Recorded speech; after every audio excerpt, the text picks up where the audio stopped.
Hi there, Mr. Roder. Howdy do. How you doing, Lana? Good. How are you? I'm doing good. Thank you for having me back, and I really apologize for not showing up that last time. That was all on me, and I'm just so honored to be back invited despite my transgressions. You're fine. You're fine. We all have family stuff, so if you don't understand that, then what's life all about? So, I totally understand that. You're one of the good guys, and so.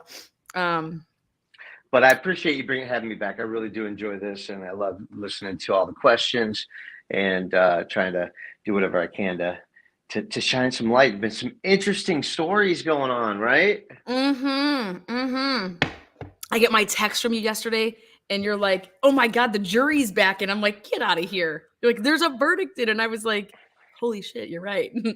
It's funny because I've been doing some other programs and stuff and trying to do some stuff on my own, and it's so hard to try to predict the outcomes of these circumstances. And I was thinking hung jury after I was listening to the majority of the evidence in the Murdoch case, and man, I was surprised. 3 hours they deliberated, and that doesn't even include coffee. So yeah, that was a quick verdict. Yeah. So were you, I mean, I was all thinking like, this is going to be hung jury all day. But I will say I had pause once they booted that one juror. I was like, that's not good for the defense. But yeah. So first of all, I want to say hi to the members, hi to the subs. You guys are great. The moderators, you guys are awesome. Again, Scott is, one of the best. And for the Murdoch cases, we're talking about ballistic, like that's your thing. And I was literally this morning, like a kid in a candy store, like, oh my God, what do I want to ask Scott? Like, because I was prepared to talk about we don't have a verdict yet, so I had to totally change the way that I was going to approach this. Oh, cool. So you have something prepared for me? Oh, got it. Wait, you ready for this? I went above and beyond. I'm about to put up little clips of if you were sitting in the witness expert chair. Oh, nice. And I'm like, okay, Scotty Too Hottie, it's your turn. Here it is. Here are these questions coming at you. How would you have answered these based on, where the trajectory and the bullets? So I have a nice little presentation here. Nice. And then I'm going to go to the crowd for what do they?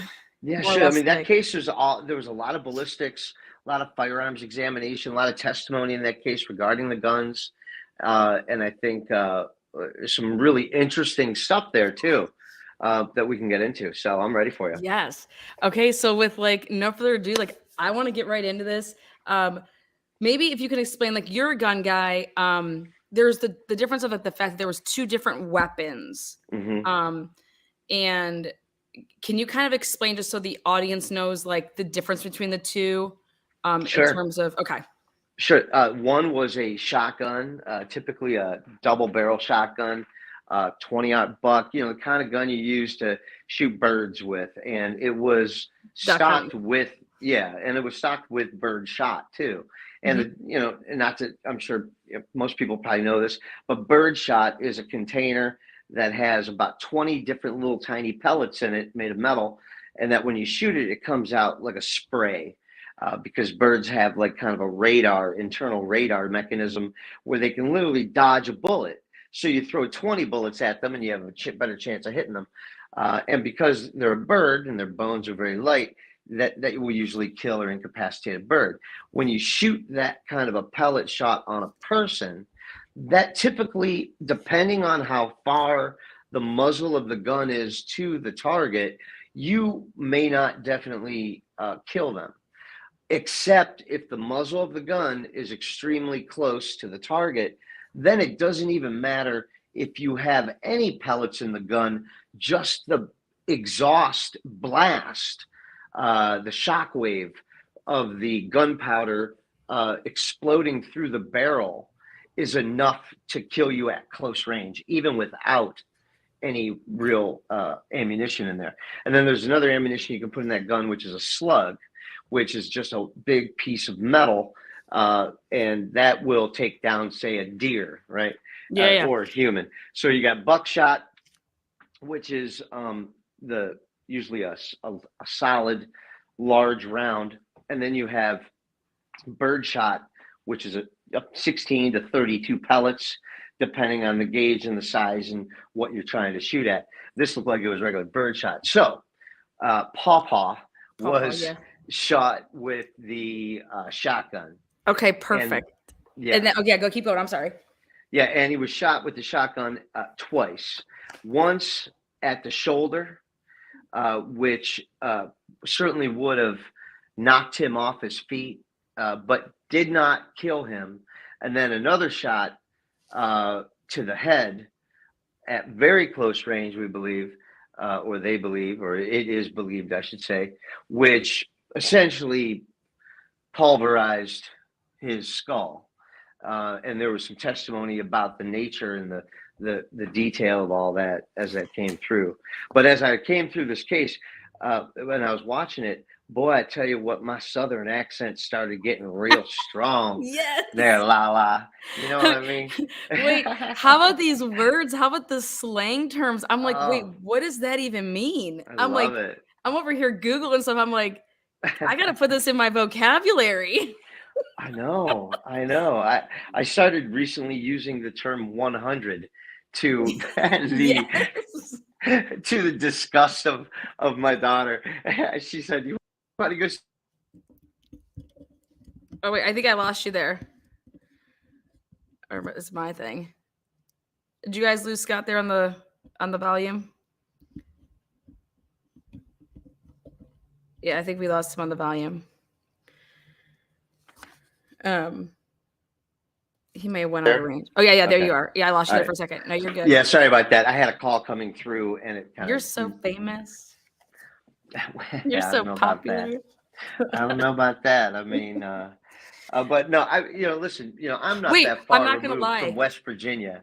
Well, I know, right? And we all have a little bit of hillbilly. Like if you're from Ohio, you've got hillbilly in you. No.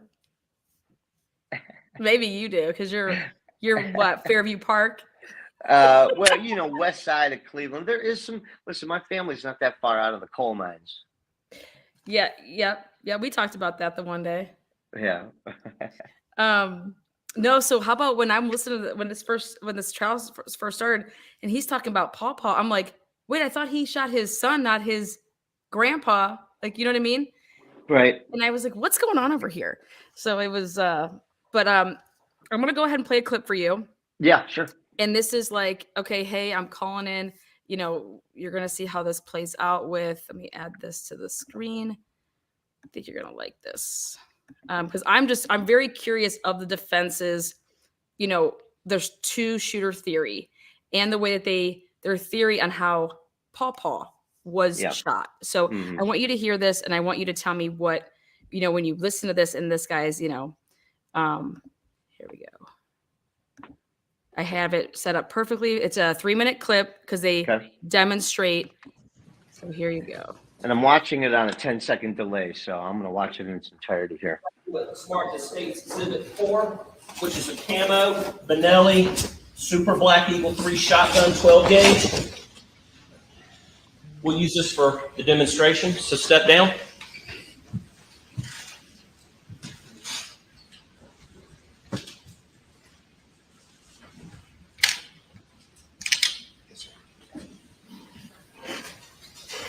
Now, is this door the same width as the feed room door? It's a couple inches wider than the feed room door. And of course, the feed room door doesn't have this, it's inset, correct? That is correct. So this is not exactly a replication of what happened at the feed room door, correct? No, sir, it's not. The door swings the same direction, though. Now, you have given me permission.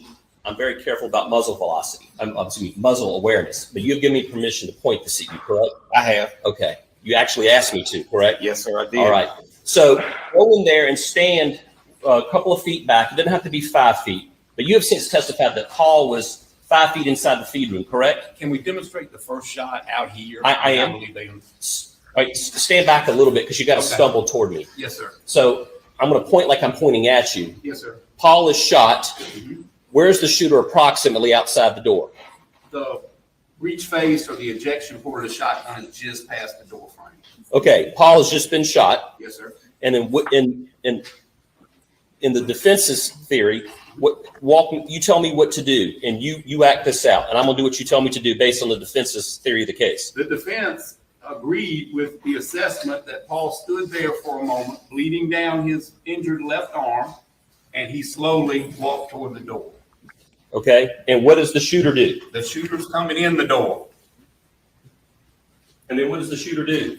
He shoots Paul in the back of the head after he passes him.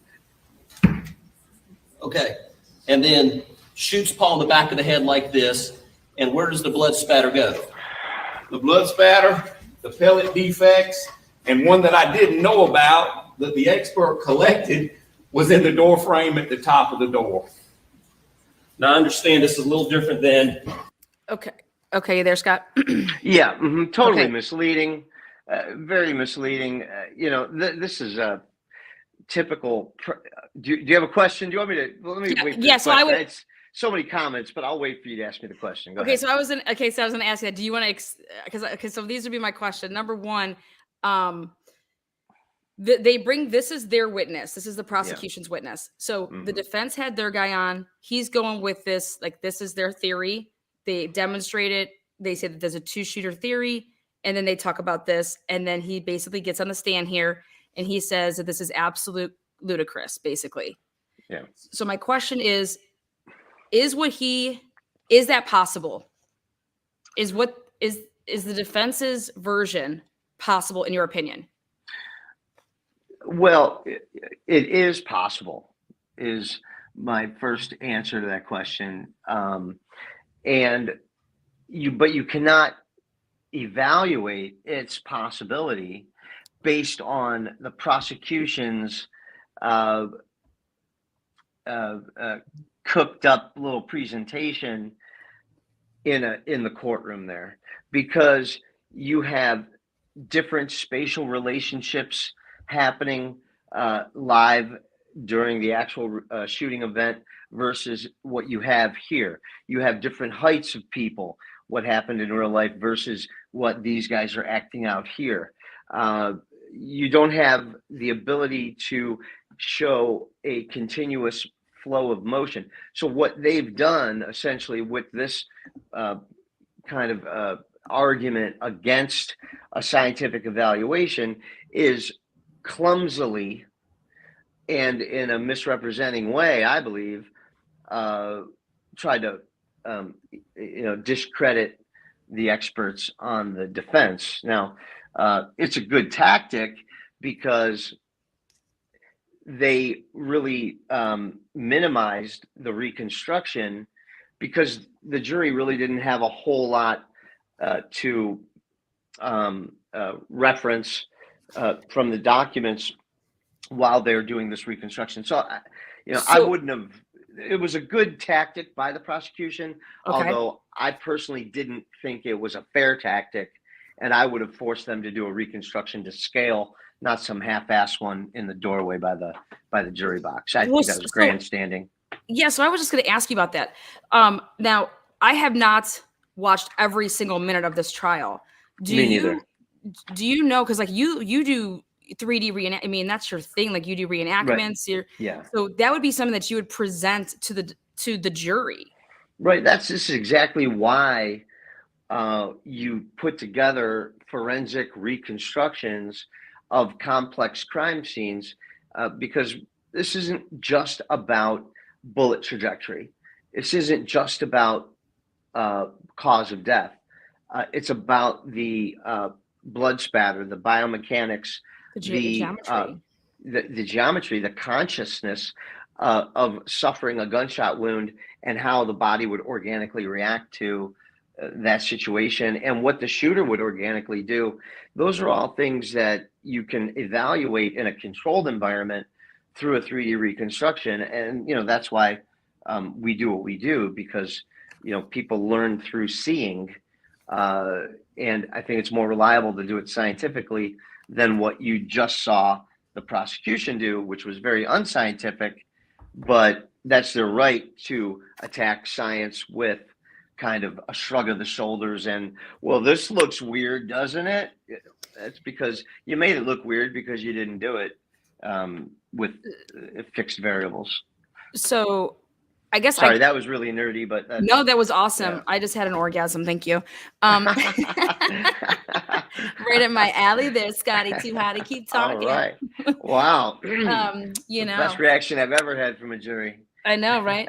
So I guess I question, why wouldn't the defense or even the prosecution, well, the prosecution probably wouldn't want to go that route, but the defense would totally have, like, I believe, benefited from having somebody like you do and be their expert to say, you know, and break it down how you do it, in terms of going and grabbing somebody from Connecticut to be their expert who. Well, that guy's great though, Lana. I got some background on Dr. Timothy Palmbeck from the University of New Haven School of Forensic Science, the Henry C. Lee School of Forensic Science, was one of my instructors in shooting scene reconstruction and blood spatter analysis when I attended New Haven for studies in this area. And he's a great expert, but he's a professor. Okay. And he's talking about the theories of the case and what are possibilities. That's his job, is to present alternative possibilities that have a high degree of probability that also fit within the physical and forensic evidence. That's their right to do that. But you can see how that testimony can kind of fall a bit flat if it's not followed up with a edge of your seat forensic 3D animation, you know, and that's why I think what we do when we testify is so powerful, because you can demonstrate what you're trying to demonstrate without pride or passion. Because, you know, as an expert, you're not supposed to go in there and go, I like this guy. You know, I want him to be innocent. I don't care if the verdict is guilty or not guilty. When I testify in a case, I care whether or not I can explain the scientific issue I was asked to do. I'm never asked, hey, is this guy guilty or innocent? That's not our job as independent experts. That's material witnesses do. Like with me, like I'm like, hey, like Sheldon Jeter Jr.'s crime scene, I want you to tell me if it is physically, scientifically possible for their version, which I don't believe. And I believe that you could prove that, like you could prove that with the way that your methodology, the way that you do things, you'd be able to prove that. You'd be able to say, okay, these shell casings that are all over the place, and here's your victim and the way that they're laying, and now recreate that. Right. To make that make sense with the shell casings and where they're at, and two different types of shell, you know, all stuff like that. But going back to this case, do you think that it could have been two shooters? Like, what's your biggest hang up in terms of, I know everybody wants to hone in on, these are, they want to testify, these are family guns. These are family guns. Right. Yeah. It's a unique situation because, you know, I have guns, but we don't have, you know, I'm not living on a 17,000 acre ranch in South Carolina where I have a kennel house, I got a horse house, I got a guest house, I got a worker house, I got a barn, I got, you know, you got all these things. You know, that's a huge property where they're driving golf cars and 3-wheelers, 4-wheelers to get from one side of the property to the other. There was testimony in that case between Buster and Paw and Paw and other folks that hung around. There are all kinds of guns, 20, 30, 40 guns. Sure, you know, that was kind of general use property for the people there. It was real loose and wild with the guns, but you know, when in Rome, right? That's what they do.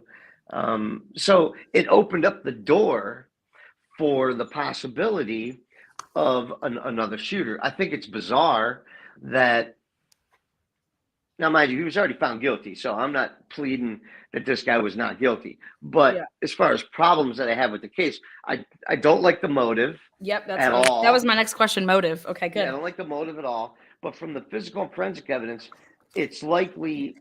I find it weird that there were 2 guns used, unless he ran out of ammo on the shotgun. But that kind of shotgun, you can get up to 6 shells in there. And then, to grab the other gun and kill his wife. I mean, I don't know, man. It just seems so beyond the pale. But, there's nobody else really to point the finger at. It's a case of circumstantial evidence with no clear motive. And did he do it? Probably. Am I satisfied with the level of evidence to complicit him forensically? No. But I think the anecdotal evidence is that this was a rotten tree. He was the head of the rotten tree, and he's a bad guy. And I think he was, found guilty for all of the above, not just for the shooting. Okay. So here I'm going to see when he talks about Maggie here. 1 second. I want you to hear this. I think this is the part. Here. Right here, the void, as I documented in my original testimony, the void was from here down, other than one stray satellite drop of blood. That was fairly clean. From here to at least right here, but there's no defects here. There's no defects in that cement outside. There's no defects in the inside cement, and none in this OSB right here. And that was still there when I did the tour. They ripped out all the shelving and some of the insulation, but this was still there.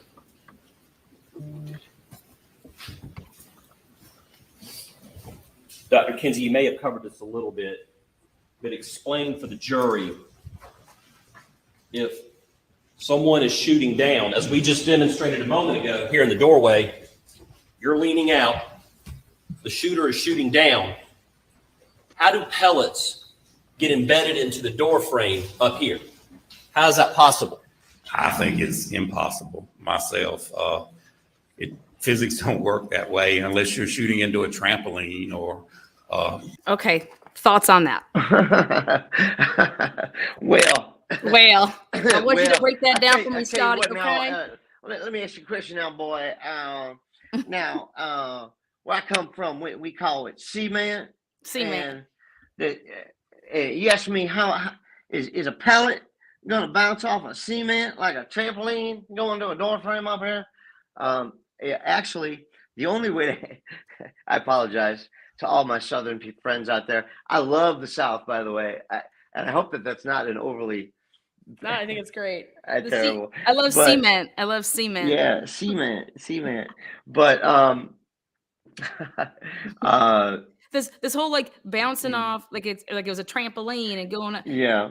Well, no, pellets can bounce. Yeah, pellets can bounce, especially on cement. Now, if it's on, but yeah, you can definitely shoot into your cement driveway and get a pellet to bounce. It's just geometry. It will bounce. It will not penetrate into cement. It may penetrate into blacktop. It may penetrate into gravel. But on cement, it will ricochet. To determine the degree and the velocity of the ricochet, you would have to do a controlled experiment, which is not very expensive. You just need some bird shot. You need that gun. Mm-hmm. You need similar cement, and you need to have a photographic and measurement device. And one way you can do that, and I think I've done this reconstruction before, is you set up kind of plywood behind your shooting scene, and then you cover that plywood with white contact paper. And then when you shoot into the cement, it'll bounce up and it'll leave a mark where it gets embedded. And you could even with that draw in and find the angle of each individual pellet and the directionality, and determine the directionality of the pellets as a grouping, which will give you the muzzle to target distance. Because if you shoot a target from, say, 3 feet away, the spread of the pellets will be a certain diameter. The further you go back, The bigger the diameter, but the less dense the target will be. And that just goes to show you, as you get closer, the tighter the diameter and the more velocity of it kind of acting as one bullet, the closer you get in, and then you're getting in muzzle velocity with that as well. So yeah, you can do that reconstruction. I think this exchange here is insulting. I think so too. Yeah, it's just, yeah, it's insulting. Yeah. I guess, I mean, I'm not a lawyer, but I know the defense was trying to object to certain things that were happening here at different times. Mhm. Like I said, like misrepresenting almost like what the defense was saying. Oh. Now you have somebody up there misrepresenting what we're saying. Yeah, exactly. And that was a total, error by the judge. Yeah, And this might be one of the appealable errors, because for them to misrepresent other expert testimony in an environment that is not to scale, doing it as a way that was part of the expert's testimony. Mm-hmm. So it's considered as evidence, but they use the lawyer as part of the reconstruction with the expert on the stand. You're not allowed to include the lawyers on your reconstruction. The very first thing I do when I do a reconstruction is I make sure none of the lawyers are there, because it's not their job to work with me on my reconstruction. That's my job, to do the reconstruction and then teach them what I did.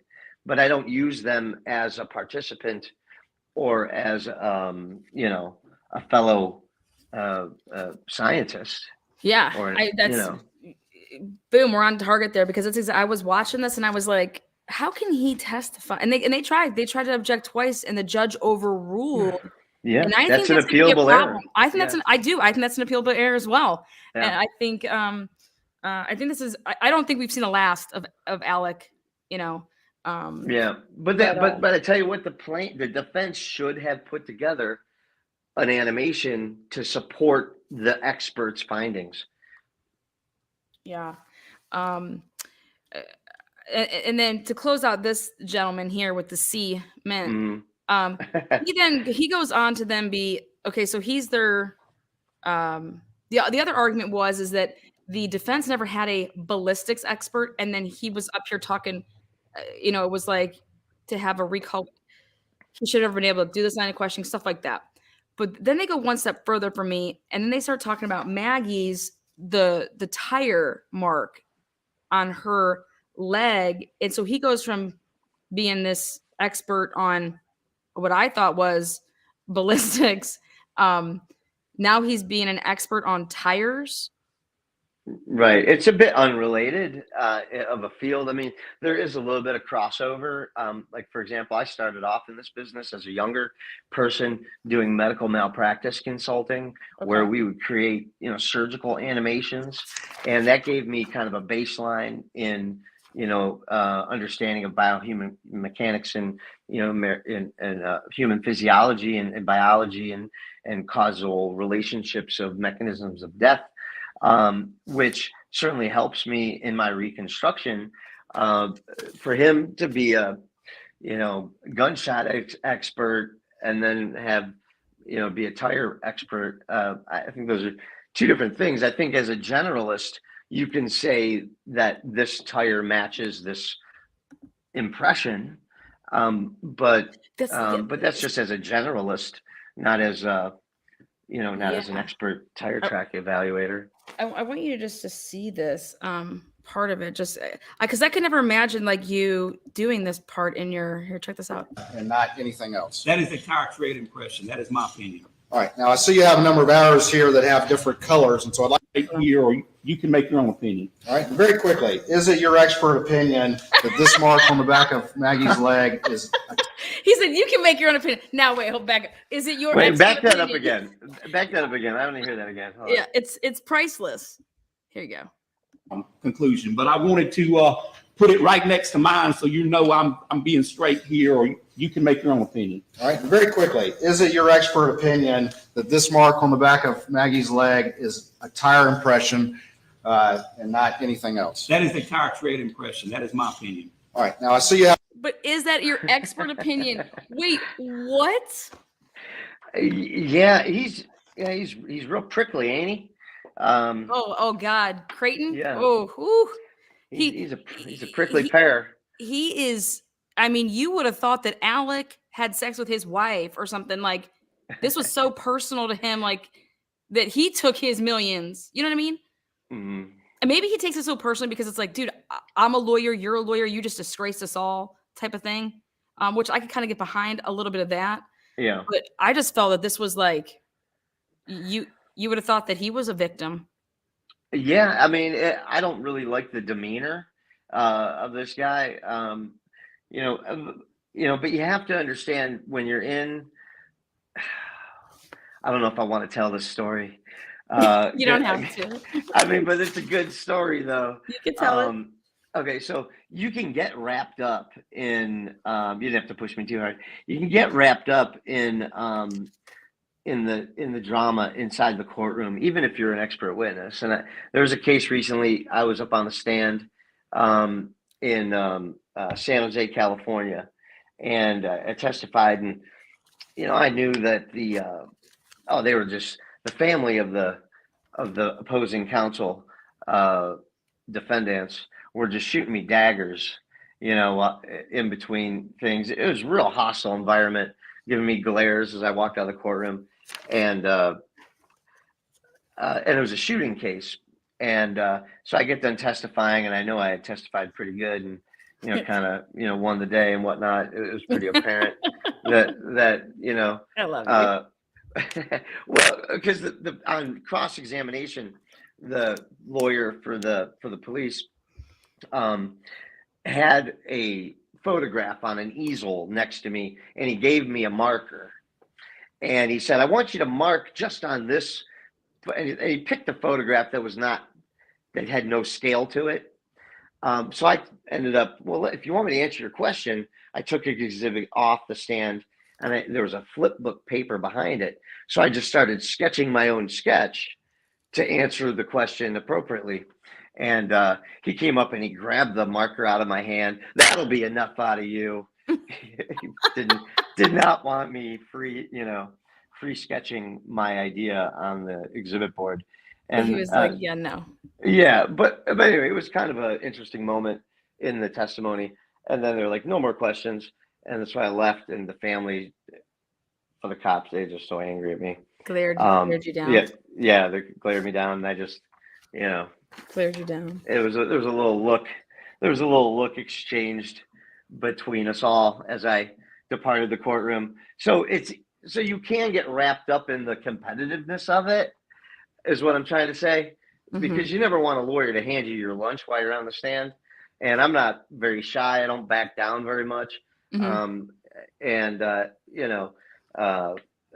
it was but I could. Everybody reacts differently. This courtroom, I think you could have, if you were a little cooler, you could have got through that testimony without, I don't know, being such a dweeb about it. But but if you can't keep your cool, you can't keep your cool. But the idea is you got to keep your cool on the stand, because that's all you got. I mean, that's that is what it is.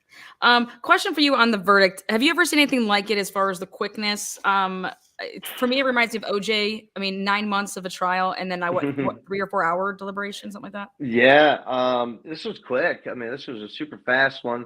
I think it taught me a little bit of a lesson, though, in that I was looking at the trial from the perspective of somebody that was commenting on the trial. And I was also looking at the trial from the perspective of how could I have affected the trial with my area of expertise versus what I would have done versus what they would have done. And I think it's easy to get wrapped up in it that you're not the jury. When you're there in the courtroom, you're feeling the sweat off of the witness. You can smell if the witness is lying because you're so close to them. They walk right by you. They clearly felt a different sense of guilt coming across you. And plus you hear whispers and rumors and people are talking, and it's such a scandalous little spot because everybody's flaws are so glaringly exposed. Yeah. It's raw meat being cooked over an open flame, and you can tell what's spoiled and what's not. Yeah. Yeah. Do you think that any of the jurors will be interviewed or write a book, or, if you were a juror, would you? I don't know.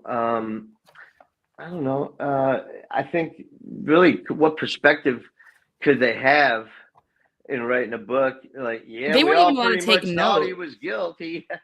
Yeah. I mean, they obviously, they bought this case from opening statements. So I don't know if I'd write a book as being a juror, unless there was some long, 12 crazy men type jury consideration where you overcame somebody's racial and prejudices to find the truth. But a lot of times these people are, they take their job very seriously back there, and these people all really agreed really fast. Yeah. That's they a lot did. of information. So I think Yeah. that they dismissed a lot of the technical stuff, and they convicted Murdoch on straight the fact that the prosecution proved he was a liar, a cheat, a drug addict, and a bad person, and they judged it from that perspective from the get. Based off of his, like, I think the judge kind of said that today when the judge said, "You want us to believe that it was just like a normal day between you and your family," and that's just not believable. That's not credible. Do you think it was a mistake that he took the stand? Yes, in retrospect, absolutely. Yeah. He did not. Yep. He was fucked, and he did not unfuck himself. You know what? At first, I said, well, he's got to get people to believe. Like, I don't think he needed to take the stand. To be honest, I don't think he needed to. I know that his lawyers were saying don't take the stand, but I think he was thinking that here he admitted to everything except I am not going to say I killed my wife and my kid if I didn't kill them, and I'll admit to everything else. Yes, I did these things, blah blah blah, but I did not kill them. But he could not say the word kill. He was always saying I didn't hurt. I didn't Yeah. hurt. And Yeah. and I think that hurt him to say I didn't hurt them versus I didn't kill them. Yeah, because that gives you a semantical out, like Yeah. like that they didn't suffer, Mhm. but no, I mean, I feel sad for that whole community, Yeah. but if the family was gonna have a turnaround about something, this is a good time for everybody to turn their shit around and get their houses in order, because this house was definitely not in order. Yeah. Yeah. I mean, I don't believe it for 1 second. I'll put it out there that all this money was going to his opiate addiction. I believe that there was something else going on, and it is what it is. But Yeah, that was bullshit too. 1,000 to 1,200 milligrams of opioids a day. get out of here. Come on, you kidding me, dude? How are Get you outta even here. standing? You'd have been dead 5 years ago if you took that Yeah. shit. That's a lot. I don't Yeah. know about that, but it's a lot. Sounds like a lot. 1,000 milligrams of aspirin will put you on your ass probably.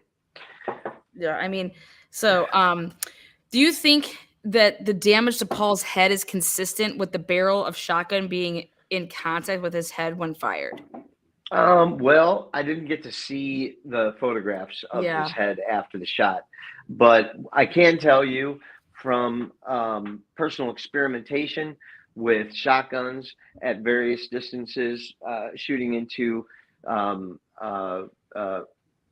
skulls that we create for shooting reconstructions, which react like a human body, that his head certainly from within a foot, if that barrel's anywhere within a foot or two of his head would have been totally pulverized, and I would have expected his brain to fall out the side of it. I mean, at that close of a range, you have total pulverization of the head. Yeah. Now, what about him being like My hang up with it all was like the timing of this, and people thought the Snapchat video was like, it cooked him. But here Mhm. I hear no one being in duress, and they were like talking about the dogs and like, oh, he's got a bird, what is that, bird in his mouth or whatever. Yeah. Not like you don't hear any gunshots. I mean, how? And this allegedly just happened right afterwards, and like there's no like, Right. you know, Yeah, so- you're right. so It like takes to, it, I think they used it because it showed that he was lying about not being at the kennel, right? oh, 100%, 100%. And I looked at it like, well, shit, you're gonna say that you're right there, and but I was just shocked that if he really did do it, that you get that on video, and if what's his name's phone doesn't go off anymore, and neither does hers, then where's this like, Yeah, where's the thing that made it go? exactly? Where's What this did like? he say? Did he say, "Dad, you look stupid trying to push up that cherry tree"? Oh yeah, son. Bam. I mean, Yeah, that's it went from that where he's trying to literally plant a tree or take a, whatever, make the tree stand up straight. It won't stand up straight. I mean, that doesn't And that seem was like our- that that- event could lead to the shooting. that was, Yeah. and well, allegedly that was hours before. And then I guess for me, it's like here you have this video, and if you actually think about it, if he sees his dad, or was his back to him so he didn't see his dad, and what he just creeps up on him, and he has a gun. Well, Maggie's seeing him. You know what I mean? Yeah. And you don't hear the gunshots. You don't, and no one's arguing. You don't hear arguing. Right. He's looking at the tail. But then immediately they say, well, he was supposed to send this video, and he never does. And it's like, well, then I would expect there to be some commotion as to why the video ended so abruptly then, and why it didn't get immediately sent out.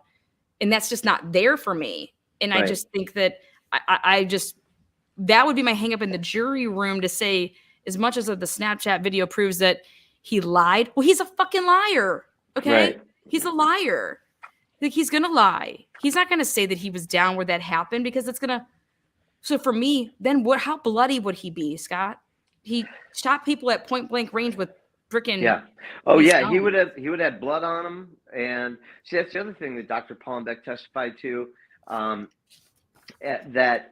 When you shoot somebody at that close of range in the head, there will be what's called blowback. Mhm. There will be blood on the rifle. There will be possible bone fragments that are coming back at you as the shooter. There's going to be blood coming back at you as the shooter, on your clothes, on your pants, on your feet, possibly nicking your skin and giving you, a shrapnel. It's an extremely explosive situation. But then again, he changed his clothes and nobody ever saw that shirt again. Mm-hmm. Mm-hmm. And then, but like the timing, so the time to clean that all up, and there's no blood in the house. There's no. Well, yeah, but I don't think they did a very good crime scene when they were there. What about your? There's no gunpowder. So what about test? Like they didn't test the golf cart, his car. I mean, right. All they that should have clearly been had him as a tested. suspect. They clearly had him on the radar. Like he's a Mhm. person of interest. Yeah. So why? I mean, hey, this is we got to test your vehicle. We have to test. That's the Yeah. vehicle. that And he then they drove. left him alone at that scene to clean up. And so that's on SLED, the South Carolina, Yeah, and they lied to the department grand there. jury. Yeah. I'm just, to me, this just goes to show I'm just simply talking about things like, okay, I get it. They brought up all this financial like the problems, and I'm over here thinking, well, hell, you just took what, $4 million from me? I have 4 million reasons why I want, you and your family to pay. And you just Right. keep talking about this over and over with all these people. And now you're looking at a community that is basically like, F this family. You know what I mean? Right. And they're Yeah. thinking this whole time, they never get in trouble. They never get in trouble. How they keep getting out of this. They keep getting out of that. They don't ever get in trouble. And so he does everything for his family. And that's why I was just like, well, he's stealing for his family. They're the ones spending all this money as well. They're doing whatever they want, So Yeah, I go, well, I mean, I think the prosecutor, the best thing he said in closing arguments in his reclose was, yeah, Alex Murdaugh probably did love Maggie, probably did love Paw, but he loved himself more. And I think that that resonated with me. I was not a big fan of the prosecutor's reclosing because I'm like, he doesn't have any notes. He's just talking off of his ass. He was right about almost everything he said, although he was guessing at some pieces that he tried to recall. But at the very end, his closing statement was, yeah, you might have loved Paw, but you acted because you loved yourself more. And that's the ideology of a greedy person, and he clearly was a greedy person.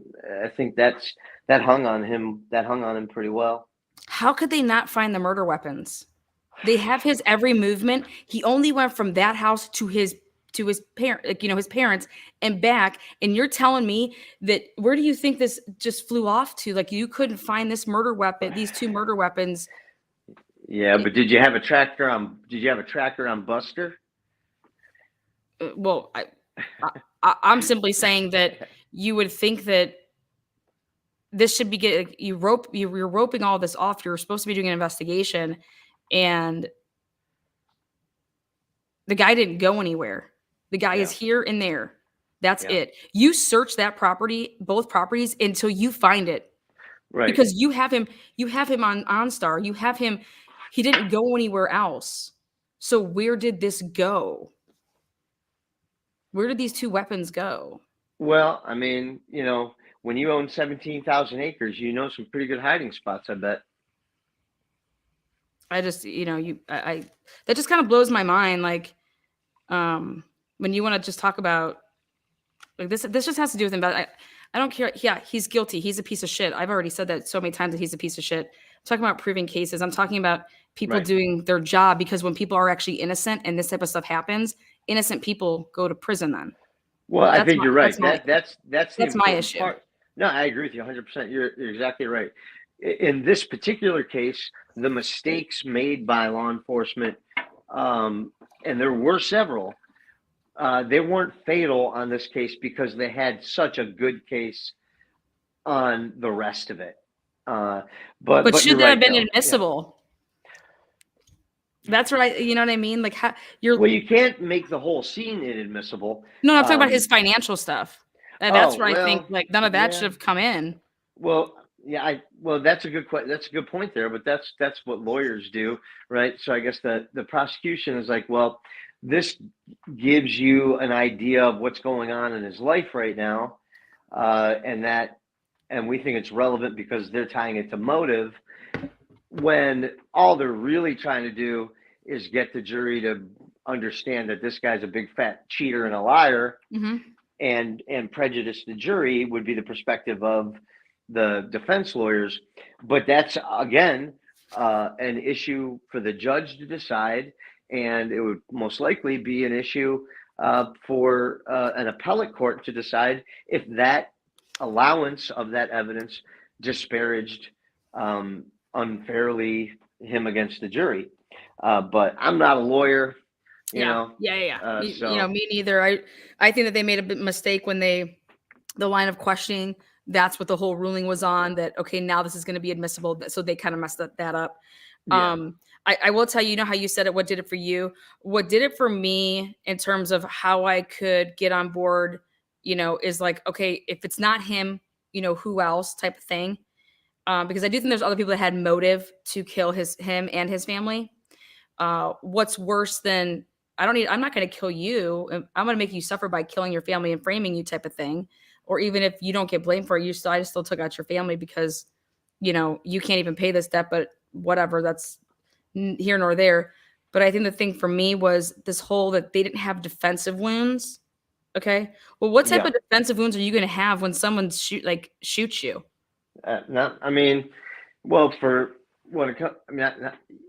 If you get shot in the back, you're not going to have any defensive wounds, right? Except for the fact that maybe you're trying to run away, or you don't know that it's coming, right? Yeah. Defensive wounds typically, in a domestic relations case, whether it's a violent crime against a child or a spouse, defensive wounds are typically important because there's usually a physical altercation that escalates to this moment of death, right? We don't have that in this case, where there's no precipitating event other than this big general event of, a scheming bastard, which I think is probably a fairly fair assessment of Mr. Murdoch, a scheming bastard. But I guess the only thing that gets me on that is that if your dad was pointing a gun at you, you wouldn't be scared because you don't think he's gonna pull the trigger, so you don't even go like, "Hey, what are you doing?" type of thing. Does that make sense? Like, that's the only thing I could think of. Like, what type of defensive wounds do you want to see? Like, oh, well, the first shot when his hand should have been out. Well, not if like I'm turning. It's hard to tell too. It's hard to tell. You're the expert you on could that. be in shock. Well, I've only had a couple of guns pointed at me in my real life under stressful situations, and I'll tell you what. I mean, it's a shocking thing when somebody points a gun at you. I yell at my kid when we try to like play Nerf, we do Nerf guns all the time, Mm-hmm. and there's no shooting. Like, we can shoot each other, like nothing ever at the head. You don't. Right. Because damn, those Nerf guns, there's some Nerf guns out there that'll do some damage to you. They'll get under the skin. It'll cause an infection. Yeah. So, like, I'm big on like, hey, we don't ever, shoot people in the face, but I'm over here thinking, well, we don't also ever shoot people, period. Right. This is but so when I heard that about this whole, like, there was no defensive, I'm thinking defensive wounds. Like, and I think it was more like with Paul when he would have got shot, let's say in the shoulder. Well, how quickly did he go and get shot in the head then? Because why did Paul, like, he gets shot? Like, what did he want to do? So he should have attacked the person with the gun. I think it happened so quickly. Yeah. Well, yeah. I mean, and plus you're going to be in shock, not only from the wound to the shoulder, but if they're both the in that circumstance, both the shooter and the victim, their ears are going to be ringing like a concussion.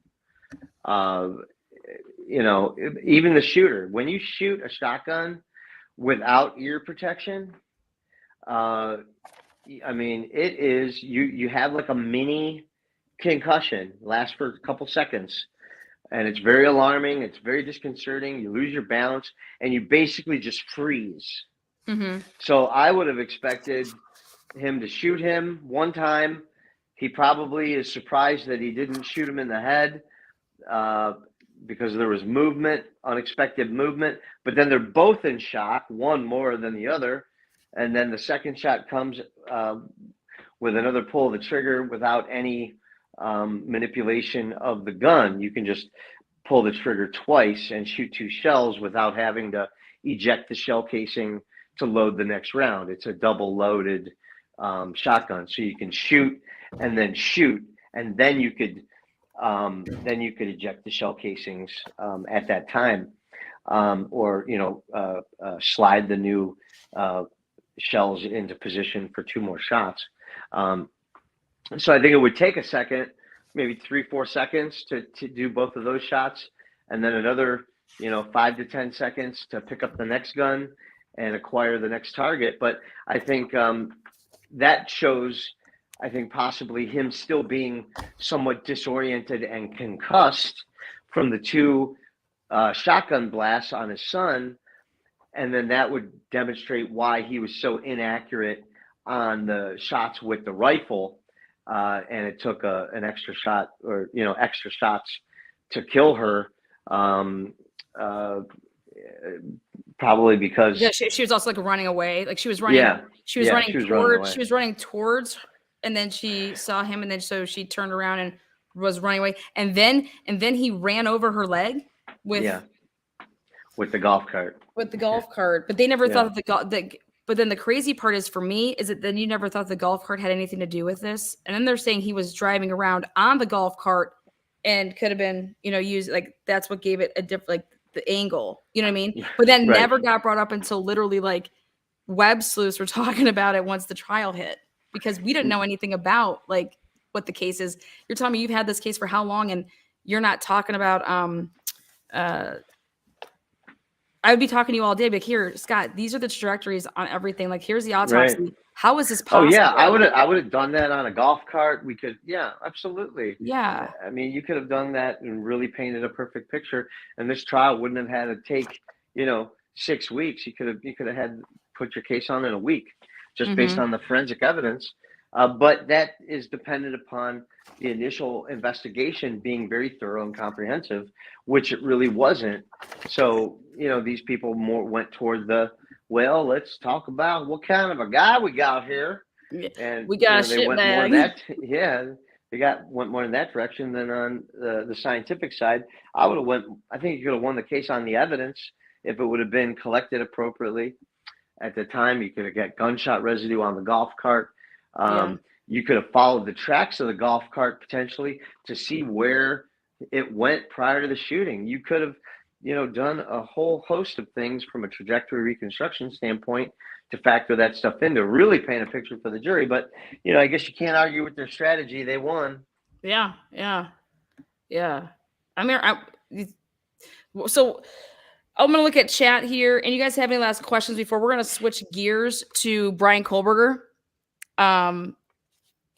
Again, that was, Scott and I talking yeah, you about. you gotta catch me up to speed on Mr. Oh, Kohberger here. I will. Yeah, because I got some questions for you on, I mean, just, I think it's more of like from a standpoint of, like you'd be a perfect person for this whole reconstruction of, they want to take down the house, by the way. Yeah. They want to destroy this house, which, hey, I'm all for once everything's done and clear, but I'm not all for it until after the trial, if there is a trial. Yeah. What's your thoughts on that? I think you got to keep the house until the trial is over. Okay. Yeah. I mean, either that or preserve it enough that, document it and preserve it enough. But yeah, I mean, I'm sure it's really painful for the students and whatnot, but right now, I think it's still a critical piece of evidence.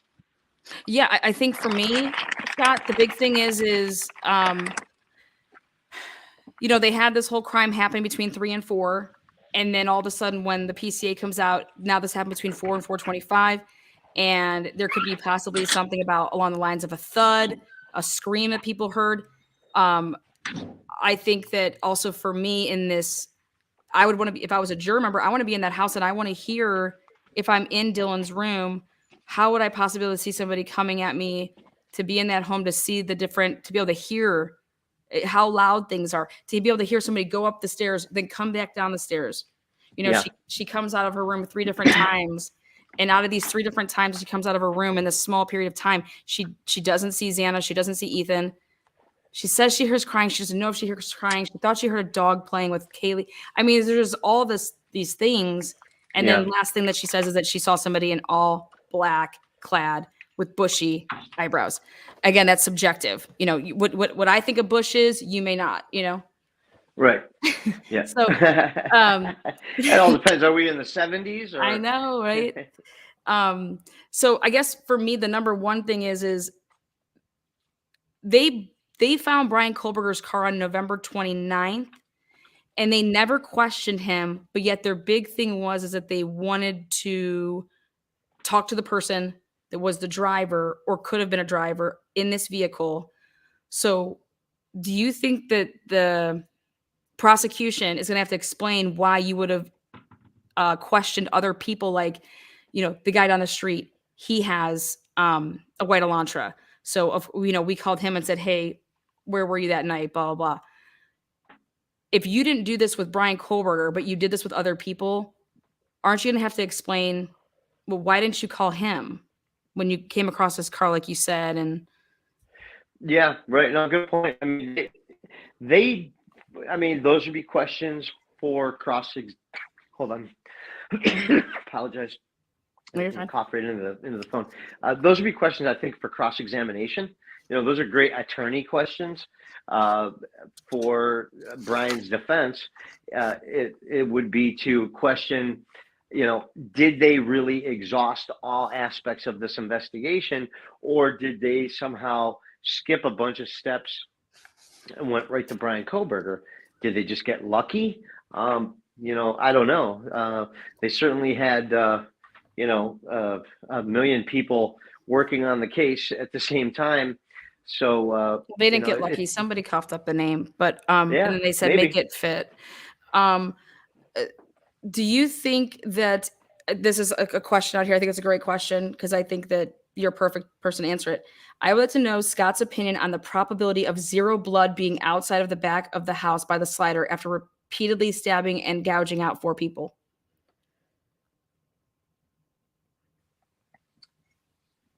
There's no blood the outside. probability of zero blood being there's outside. there's no a blood very, outside. Yeah, very low probability that there would be zero blood outside the back of the house by the slider. If that's where he exited. And you only had so we have him on camera. I don't know if you've seen this reenactment, the 3D reenactment. I don't know if you saw it with the new thing with like the car coming in. I could show it if you want to see it. Yeah, sure, show it to me. Yeah, I don't think I've seen it. But the timing that they say this happened with, like, how we talked about, okay, maybe this person took off their clothes, they kind of cleaned up a little bit. Yeah. Well, now based on this window, that's kind of impossible because you're saying this happened between 4 and 4:25, but the white Elantra doesn't even get into the vicinity until 4:04 a.m. and then does some loop-de-doop stuff. And then by the time it parks, then you walk into the house.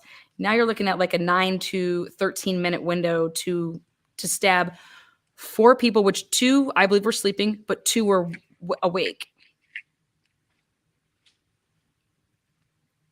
So, and then to be able to get in and out, no blood outside though. Well, that's the window. It seems like things can fit into that window. I don't know, where I would go with that. Can you do that stuff in 8 to 13 minutes and clean yourself up enough to get out of there without leaving a blood trace of bloody footsteps? If you're doing it alone, I think that's a long time. 8 to 13 minutes is a long, long, long time. You can do so much stuff in 8 to 13 minutes.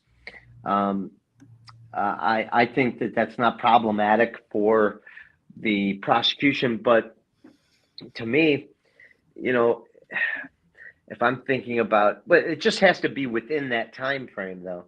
I think that's probably, plenty of time to do it, even with fighting 2 people. Yeah. I don't know. Yeah, I think so. Now, does that mean there is an accomplice? You can't say without a doubt no, because we do know a couple things that this Brian Kohberger thought he was clever, and he was running a grift, trying to be close to law enforcement. It's possible he was running a grift, trying to get a co-collaborator, an unwitting co-collaborator, or a witting collaborator, or somebody he could shift blame to. I'm not sure. It's possible. I don't know. I would love to have a copy of all the evidence on this case. I certainly don't want to be, if I had to be hired on this case, I would not envy the job of having to be the expert to defend Brian Kohberger. But you wouldn't really be defending Brian Kohberger. You would be prosecuting or analyzing the work that law enforcement is doing, just simply as a check-in measure, Okay. It's a tough case. It's a tough case to defend. The guy's been convicted by the jury already. It's going to be very difficult for this guy to get 12 people on a jury that have not read extensively about the case in this area. Yeah, I absolutely. And then I'm going to share this so you can see this little video. Let's see. Here you go. I love this question. What What's the probability of a PhD criminologist would wait 47 days to clean their car after murdering 4 people? I would agree. Probably pretty low. Pretty low. I don't think he was a PhD though. I think he was a PhD candidate, right? No, he was in the PhD program. Yeah, but he wasn't a PhD. He was a candidate. Yeah, he was going to school for Yeah. he was in the PhD program. Yeah. So yes. He didn't finish. He didn't. Yeah, he just started. Maybe they got to that in the second semester. Slider shirt. How to Here you clean go. up after yourself, But you know. at the end of the day, I thought that was a great question though. there's 2 people in here. They Okay, were so spared. this is- Who are these 2? When did they move into the house? How do they all This know is- each other? this is the entering the and here we had a house 1122 King in an area that would come across as being like dark and like not a lot of lighting, but actually is surrounded by like a huge apartment complex. You're right across from the university. You're right across from another apartment complex, and then you have like a couple houses that are kind of like right on top of you. And yeah, can the backyard seem like it was, you know, a way to maybe park in the back and then not be seen to walk through the back area and then into the house with a slider? Sure. But at the end of the day, there's 2 people in here.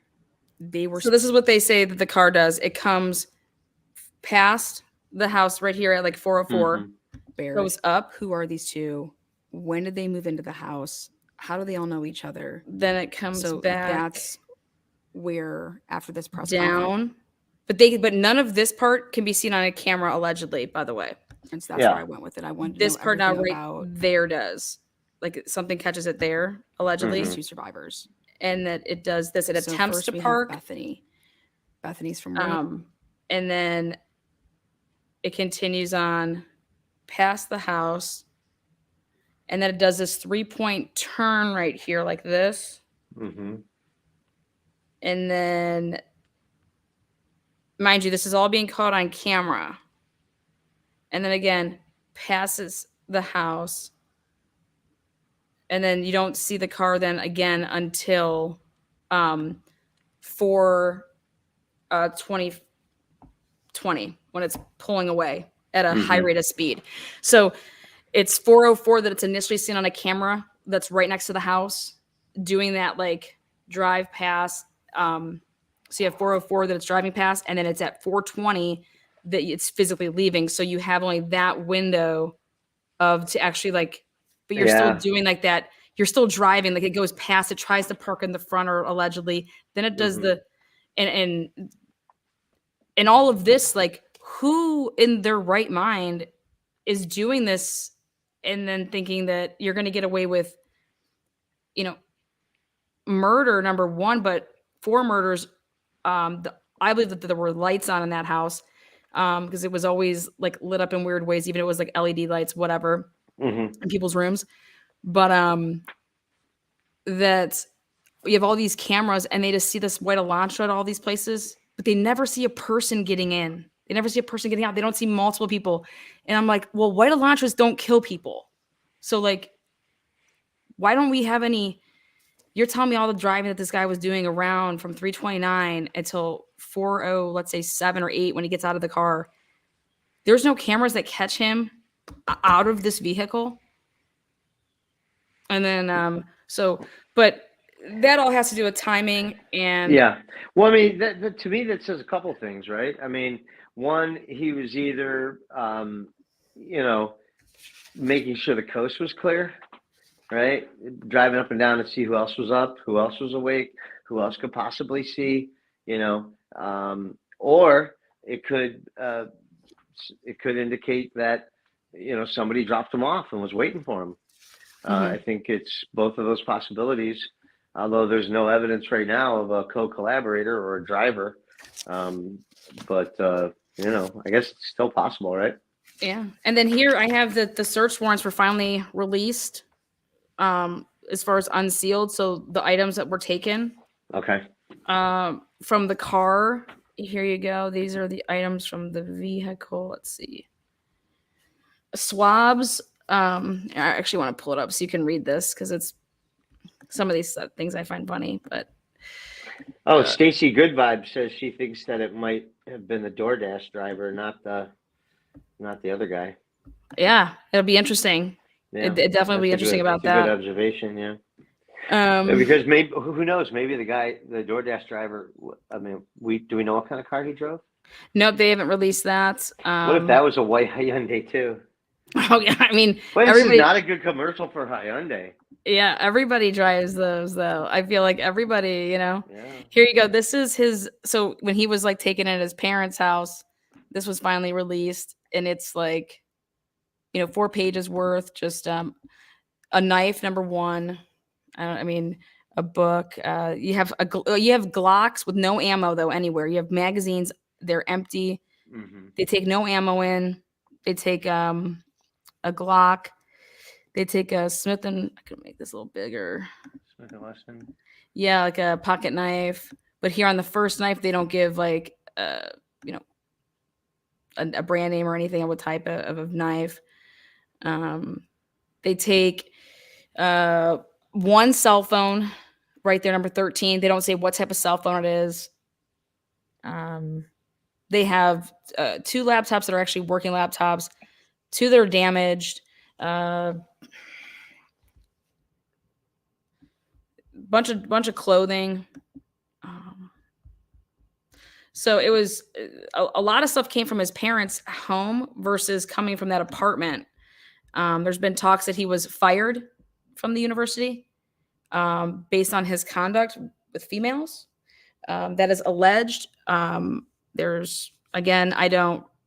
To be honest, I don't believe it. But then again, let's see what else we have going on over here in chat. Questions for Scott that you want that pertain to the crime scene. They said it was an active crime scene, but they were removing things from the crime scene, throughout it. What do you think about that?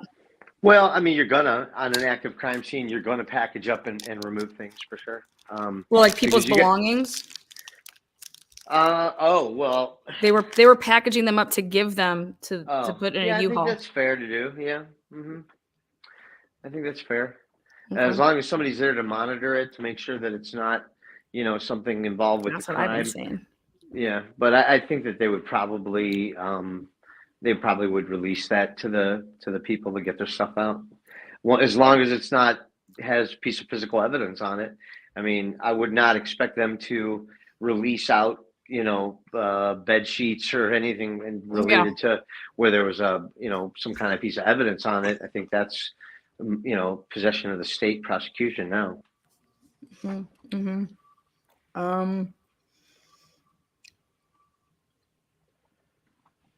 Yeah, it's obviously they have a gag order right now. It's in place. For all people involved with it. Yeah, like Yeah. police, lawyers, authorities, the lawyers. Yeah, that's common. Like when I'm active on a case, especially if it's a federal case, typically it's assumed that, there's a gag order. On federal cases, they will make you sign a gag order release form. So if you violate the gag order, they could, put you in jail for a day and fine you $5,000. Now, okay, so my question is about the knife. What if the knife, like the sheath, you have the sheath there, and you have these wounds? You're obviously going to be able to tell how the depth and the width of them. Mm-hmm. And so, like, how accurate is that going to be versus, like, if you were to stab somebody and you do tears, so you, like, stab and you go up, or you stab and you go down? Is that, like, versus, like, just stabbing and pulling out? Can you talk about that? Well, I think it'll talk about the stabbing and pulling out. It'll give you the diameter of the penetration and the depth. So the diameter of the wound and then the depth of the wound, it'll give you that. And then that'll be able to tell you, if it matches the knife. When it's a stab and tear, you can, depending on if it's a serrated edge or a clean edge or a sharp edge, you'll have different behavior patterns of the tear lines. But those are, I mean, questions. yeah, those will be medical examiner questions, I think, certainly. So in the PCA, when they said that Ethan's wounds, well, he was deceased with wounds later determined by the county medical examiner to be caused by sharp force injuries, versus like when they saw, you know, Maddie and Kaylee, they used that they were obvious stab wounds. Well, I mean, yeah, you have obvious stab wounds. I mean, he could have fallen. There could be other sharp things he could run into and fall into during a fight that could cause sharp injuries as well, corners, things like that. Depending on maybe how the body's laying. If Ethan's maybe face down, he can't see the injuries. Yeah, but those are preliminary observations. The final observations will be in the final autopsy report for each individual. Yeah. And then they should explain those, but those seem more like, you know, field notes. Yeah, it's just what they put in the PCA. So I was just curious. Yeah. Them naming. Okay. Yeah. So when you would reconstruct a scene like this, do you? I think I sent you a few of those like stabbing cases. Yeah. I love those. Do you do multiple possible, like this could be a possible scenario, this could be a possible, like as far as like let's just the sheath. Mm-hmm. This sheath, if it had no blood on it, would that be problematic for you? Well, it depends on where exactly it was found. Okay. If the sheath was found in his car. No, it was found in the bed. Yeah. It was found in the bed of the victim. Well, we don't see any. We haven't seen any photographs yet, so it's hard to answer that question until you see the photograph of where it was found. Now, if it was found in an area that had a bunch of blood, you would expect there to be blood on it. Obviously, I don't know where it was found exactly or what the situation around. You'd have to see the photograph of where it was found before you can answer that question. Okay. And then, so when you would do like your reenactment, you could possibly have multiple ways that something could have happened because it's the possibility of that. Well, it depends on what my goal is on the reconstruction, right? So if I'm doing it from the perspective of the defense, or if I'm doing it from the perspective of the prosecution, we might use it for different reasons, right? It's the same piece of evidence, but from the defense, you might be trying to create a hypothetical or look at the totality and the interrelationship of the evidence to somehow say that this is out of place.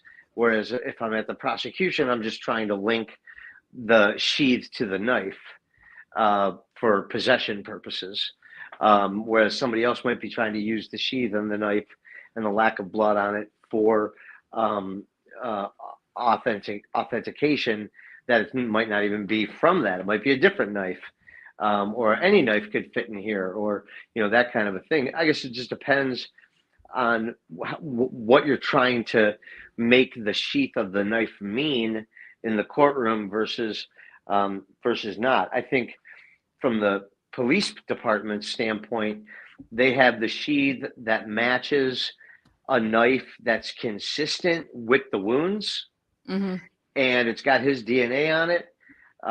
So that's good for them. But what if that sheath, you know, there's just a lot of possibilities. I think in and of itself, you know, it's difficult to give it its proper weight until it has the contextual analysis of the rest of the scene around it. You know what I'm saying? Okay. So so you would be able to, if I was to say, okay, Scott, we have the eyewitness. Okay, you're hired for the defense. We have this eyewitness that she says that she saw bushy eyebrows and that she was in her room. So would you go from her room to say how that could be possible based on the angles of like looking out of your room and where you would have to be standing in order to see somebody walking towards you? Like, would you be able to do something like that?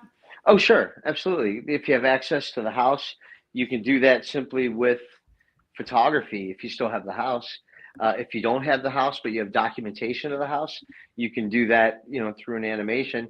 I think for her to identify bushy eyebrows, all she really has to do is say, yes, Brian Kohberger's eyebrows match the eyebrows that I see. And then if you're on the defense side, you reconstruct it. Say, well, yeah, but it was so dark in here. How could you see anything? How many feet away were you? How did he not see you? And you could open it up to a lot of different kind of antagonizing cross-examination stuff. But, that my job as a crime scene expert is to not really worry about how the evidence is going to play toward one witness or another witness. That's really more for the lawyer, and for the lawyer to create that opportunity for me to answer the question that is relevant to what they're trying to prove. You know what I mean? But if I'm on the defense, and I don't know if I'm doing a whole lot of reconstructing of these crimes, because that's just, you have to be very careful what you're going to try to do from a reconstruction standpoint on the defense, because you could inadvertently create a scenario that makes it worse for your client. But that's not my worry as an expert. That's the worry of the lawyers. So I usually, if I'm on a case, and it's all about what's my role, what's my purpose, what am I trying to accomplish, what truth am I trying to find, or am I trying to find possibilities or probabilities, or am I just trying to find mistakes that were made? But if the goal is truth, then it's going to be a total universal look at, is everything provable? And if it's not provable just by sight, does it need to be reconstructed to be provable? And is it material to guilt or innocence? And then as far as like the blood spatter, like that's you're an expert with blood spatter. No? Yes. Okay. Yes. So And it's spatter. yes, sorry. Yeah. Always, you got to lose the L on it. Spatter. Spatter. Spatter. Would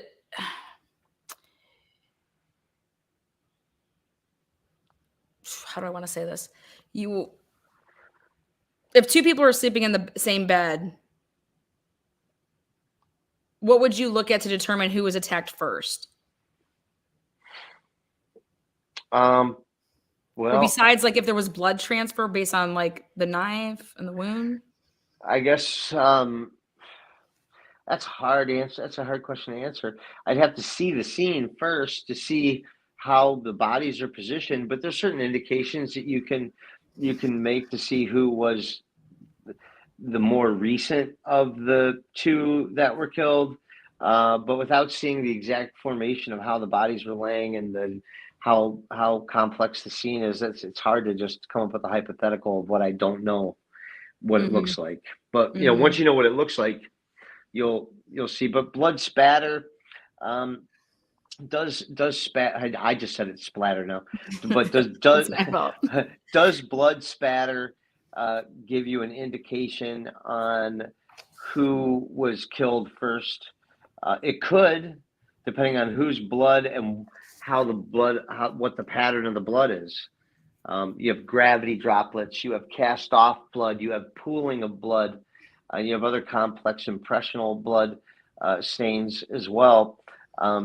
It's hard to, without seeing the photographs, it's hard to give you an accurate indication. There are different, there are a lot of different kind of stains, And have you ever, if blood was to, since you work with blood, if I was to, let's say be stabbed and I'm laying on my floor up against the wall, would the blood seep through, and is it to go through layers of like your, how like water, like if I was to run my bath water upstairs and I didn't shut it off, and then water starts overflowing, and the next thing you know, it's, oh my God, I look and it's dripping from my kitchen. Yeah. Uh-huh. Okay. So would that happen with blood if it was like a large It amount would, of seep it would through? happen. It would happen with blood pooling. Okay. So blood pooling is when the body stops moving, and based on the wound, the gravity of the earth pulls all the blood out of the body into a pooling area, and it could be a lot of blood. It could be gallons of blood, like up to 2 gallons of blood. And if you pour 2 gallons of blood out onto a floor, depending on the floor and how long the blood was there and how cold or how warm it was inside the house, would you expect that blood to seep through to go to the layer beneath you? Possibly, if it's a cheap house with just, a basic floor that has holes in between it and just a drop ceiling and come through the drop ceiling down below. Yeah, it could for sure. Yeah. Okay. And then If you had a cement floor, I'd say no. If you had an old wooden floor, I'd say possibly yeah. So last time you were here, you said, Lana, this is somebody that doesn't, no, this is no father. This is, so here we have Brian Kohberger, basically, who you kind of more or less, I think, profiled in a way. Except they're going the route that he was stalking either this house or the people. Do you look at this case? Do you think that there's question marks around it? Do you think that one person could do this? Do you think that, from what you know, are you still on the path of the witness? Now she's on the second floor and opening up the door back and forth. They don't call 911 until. Wow, there's a lot of questions in there. I'm just saying, are you still like, hey, yep, this is who I think they got the right guy? Okay. So let me start with the beginning of that and kind of progress through it. Those are great questions. It's just, those are so compound. Yeah. So I'll go with part A of the question first. Yeah, I think I did get the profile right. He definitely was that white male, 18 to 35, a white collar in the incel community. I think now that we've gotten to know this guy, yeah, he's an incel. I hate to use that term. It sounds weird, but he was he was kind of, an isolated, disillusioned individual, right? Living on the fringes of society, working his little grift, trying to see where he belongs. And he realized that he doesn't belong to anybody. Nobody wants him. And he's mad as hell, and he ain't taking it anymore. And he blows up and does this. I mean, does it make this guy Brian Kohberger special? No. I think that the only thing that makes it different is that he used a knife and not a gun. And I think he used a knife and not a gun because he was trying to sneak out and not get caught. Whereas if he would have used a gun, he probably would have been caught because there would have been a lot of eyeballs when you have a bang, bang, bang going on. So I don't think that, I think there's some questions still about whether he used anybody else wittingly or unwittingly to effectuate these crimes. But I think they definitely got a good case against this guy, Brian Kohberger. I think they got a good case against him. It's not done yet because they still have to, put it all in a box and make it real pretty for the jury. And they still have a lot of time left. But yeah, I think they got a pretty good suspect right now. That's for sure. See, my hang up is how they got to Brian Kohberger. I know it is. I know it is. I can't get past that. And I have really good reasons though that I can't, because it's about the procedure and how you did it, where this guy has no ties to these people. Well, he was following the one girl on the Instagram, right? No, that's not been. I mean, that's your. Go read some more People magazine. No, okay, it's not been. Yeah, that's not been. That's a rumor. It's just a rumor. Okay. Yeah. I don't know. I didn't know about that too much, but I mean, I think the only real question is there anybody that helped him knowingly or unknowingly? And, but we haven't seen one expert testify. There's a lot of physical evidence against him. It looks like they took a lot of evidence away from his house that could be very, very incriminating. I don't like Brian Kohberger's chances, I'll tell you that. At this point in time, sucks to be him. I mean, nobody's guilty until the jury finds you guilty. Hey, Murdoch was assumed not guilty until last night around dinner. Yeah, right. He was not assumed by law. That That town was like, he's guilty. Yeah, he definitely got his comeuppance, that's for sure.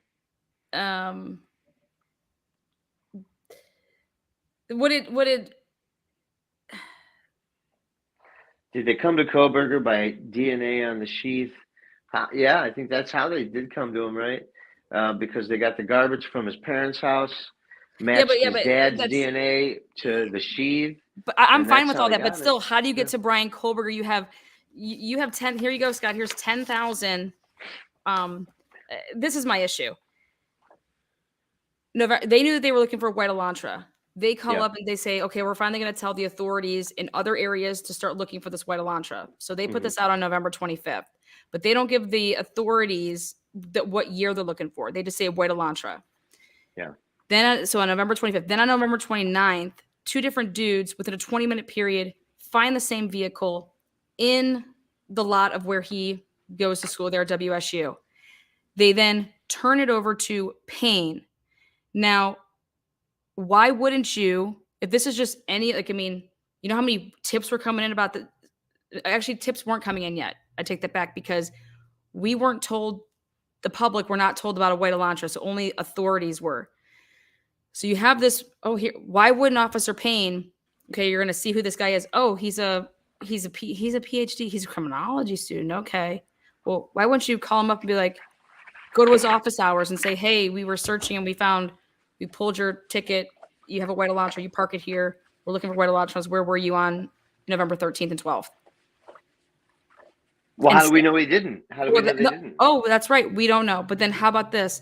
Then they decided to go public on December 7th and say, we are looking for the owner or occupants of a white Elantra that were seen in the immediate area.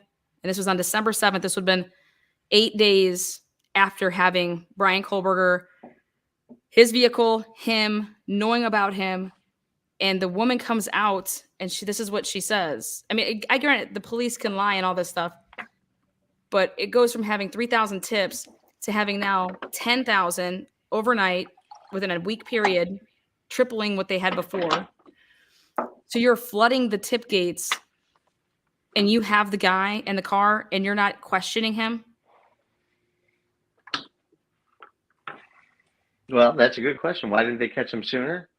No, I'm just saying, why didn't they arrest him sooner? Why would they be under the impression that you just need to keep an eye on this person versus going and talking to him? Because all they kept saying to us is, I did my last video on the podcast I'm doing.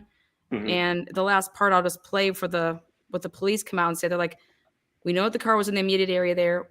We need to talk to the occupant. We need to talk to the driver. We haven't still talked to them yet. We need to talk to you. We're looking for people to come forward. So here you have it. So why didn't you talk to him? When he was still going to class, right? Yeah. And then you have this car that could have all this evidence in it. And it maybe it's early on in just to play devil's advocate, it's early on in the investigation at that particular point. And they're still a small department overwhelmed with the crime scene. No, there was 60 FBI agents on this. And then, I know, but just because you have a lot of people, I'm just saying, I don't know. I don't know how to answer that because that's how I would think that you could get to Brian Kohberger. It's like, okay, if I knock on your door, Scott, and all of a sudden you tell me, don't come and talk to me without a warrant, I'm gonna be like, I'm asking you about your damn car. Okay, now you're on my radar because of your answers or because of what you didn't say because you wouldn't let us talk to you. But if I called and said, hey, the guy next door to the girls has a white Elantra, you're going to do what? Hey, Terry, You have a white Elantra. What's up? Yeah. for Why didn't sure. you come and tell us about that you have a white Elantra? Right. Well, I don't know. You put out, you hadn't put anything out yet. That's the other thing is Brian Kohberger couldn't have come forward on November 29th, November 30th, December 1st, 2nd, 3rd, 4th, 5th, because it wasn't out to the public. Okay. Right. It comes out to the public December 7th. So nobody could come forward. He couldn't have come forward during November 29th, November 30th, December 1, 2, 3, 4, 5, 6, because no one's being asked, hey, we're looking for this white Elantra. It wasn't until December 7th, which I believe then that was their tactic. That was their, okay, let's tell people we're looking for a white Elantra and let's see if he comes forward. But you say that you're looking for a certain year and he has an out then from it. He has the out of, I have a 2015, so I'm not going to come forward because you're looking for a 2011, 2013. Why would I come forward with my white Elantra? Mm-hmm.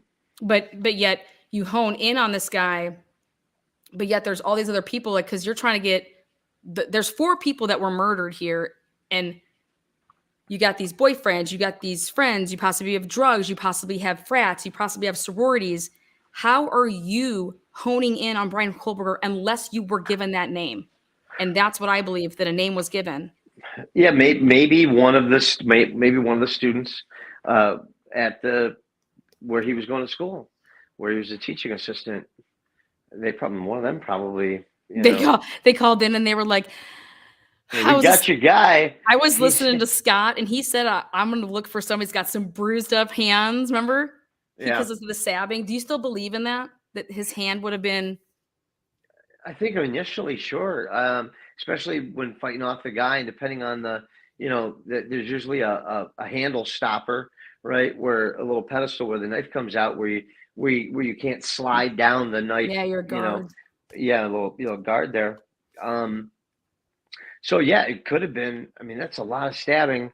You would expect it, depending on how he held the knife, and he could have switched hands. But most people are going to go with their dominant hand. So I would have been definitely looking for bruises on the right hand. But depending on how it all went down, it's hard to tell. Okay. But yeah, I think it's possible that he could have had injuries. I know he looked a little beat up and a little bit just from the day he got arrested, just from sleeping on a bunk wrong the night before. He looked a little out of sorts. So, getting an eyeball on him early would, I think, have been extremely important. And these people in the school would have known. He went to his doctor's appointment. He went to his hairdresser. Yeah. He didn't skip a beat. And I remember you talking about that. You're like, Lana, there's not too many people, think about it, that can do this and then go get up the next day. Like, he's in a grocery store, grocery shopping.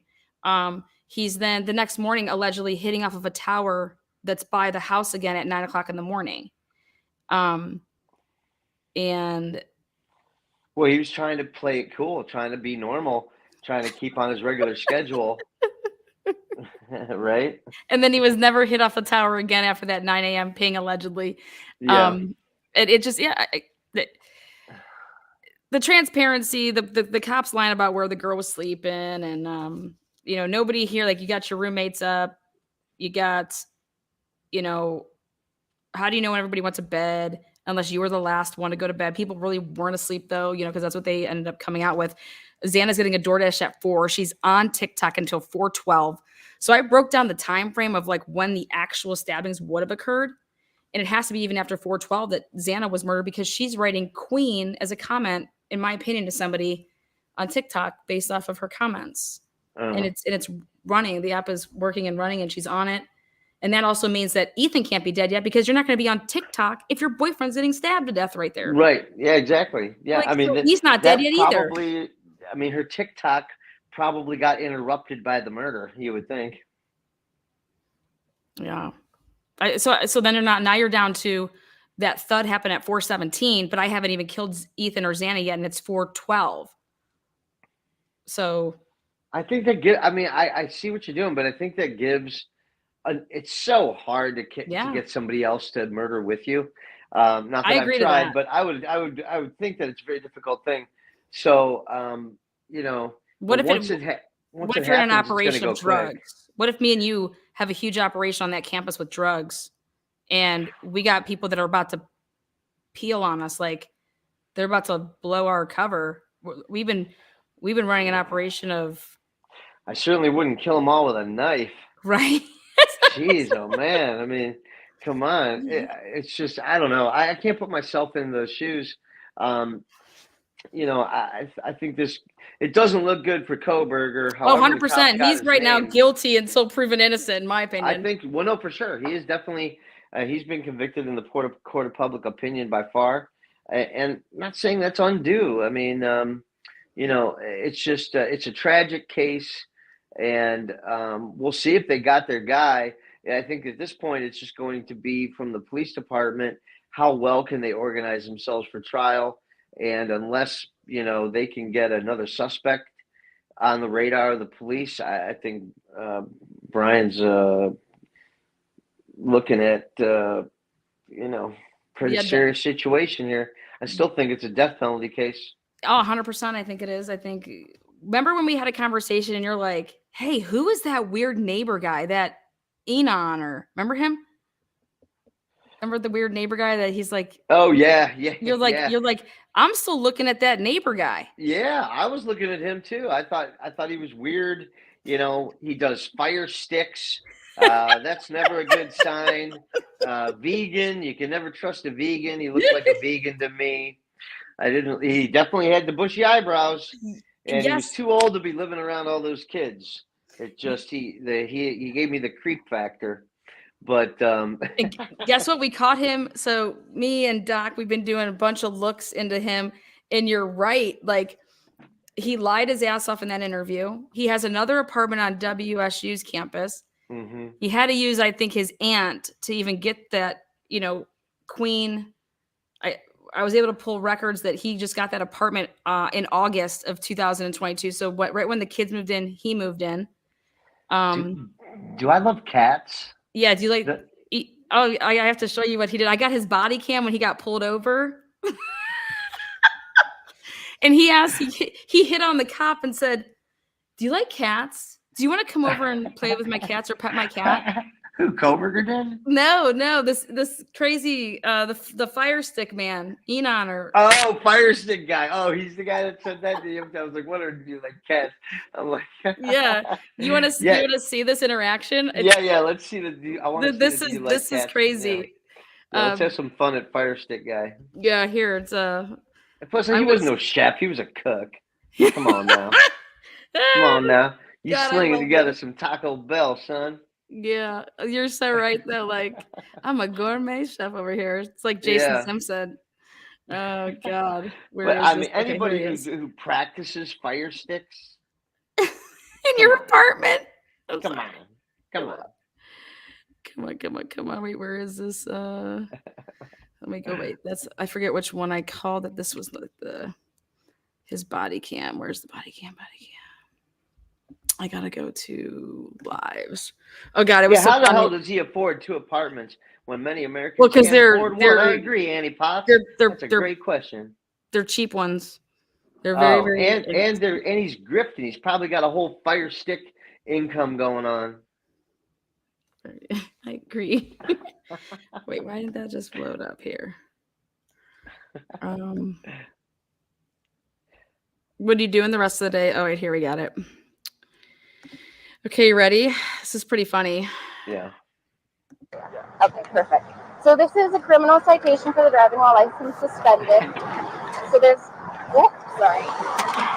So you're going to want to respond to that within 2 weeks. I marked it for 15 days, but 2 weeks. If you don't hear anything from the court before then, you probably want to call them. All of their information is on there. And I believe, if you don't mind. So because driving while license is suspended is technically a criminal charge, they'll want you to appear in court, but you can talk to them about everything. So the reason that it was suspended is you failed to appear for a traffic ticket or something like that, from my understanding. Didn't pay it. I forgot to pay it. Yeah. So they suspended your license in the 3rd degree, and so I'm not that surprised that you didn't know about it because it seems like you're pretty surprised. But you'll want to respond to that in 2 weeks.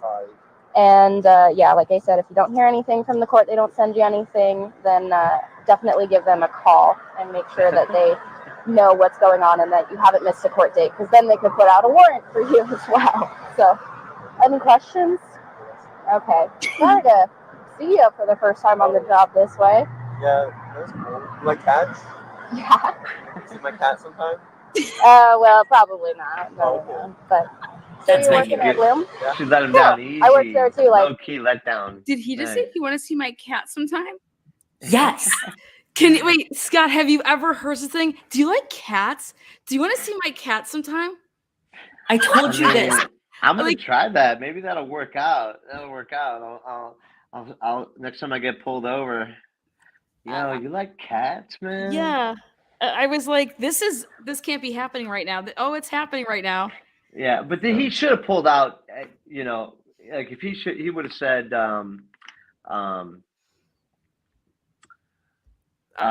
Anything. They knew each other from high yeah. school, by the way. You ever see Fire Sticks? Yeah, exactly. You know. Exactly. I don't want him Want to see flipping me fire sticks juggle? now. Yeah. So I just Like had to cats. That's I had to show funny. that to Scott. Yeah. So any last questions here for Scott to the crowd, and we're gonna wrap this up. I'll let them. If anything comes through, I really appreciate you popping on here. You're a rock star. Oh no, come on! You are the rock Come star. on now. Come on now. Come on now. Come on with that southern twang. Come on now. Well, I'm gonna be spending a good period of time here in the South.